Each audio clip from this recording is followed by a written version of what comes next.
I was sent foot peel masks and I've heard these work so well. So I'm really excited to try it out. You get 2 of these. I do have one open already. So inside are 2 of these little booties. It says to cut along that dotted line that you see, and we're gonna put our feet inside each one. So first things first, let's cut and hopefully not make a giant mess. Oh, also, step 1, you gotta wash your feet and dry them. So I've done that already. My feet are nice and washed. Step 3, we're gonna put our foot into the mask and then we are going to tape it. So let's start that part.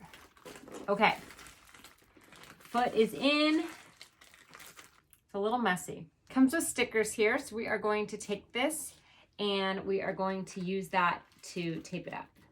And then I think the same thing here in the back. Foot in mask, now sock on foot. And then you do wear this for an entire hour. So that one's in there. Feels kind of normal, a little squishy. Kind of like a little bit of a doctor's office smell, I don't know. Doctor's office meets like a floral smell. So in between really good and kind of weird smell. Okay, let's do the other foot. Okay, so you're just gonna slide your foot in and then you have 2 more of your stickers. So you're gonna use those to close it all up. Now I go chill out and get some work done for 60 minutes while the mask does its thing.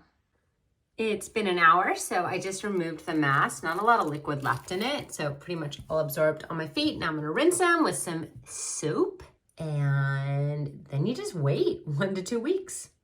The peeling that happens after about a week is no joke. My whole foot peeled. It was gross, it's disgusting, and it actually took about 2 weeks to totally peel.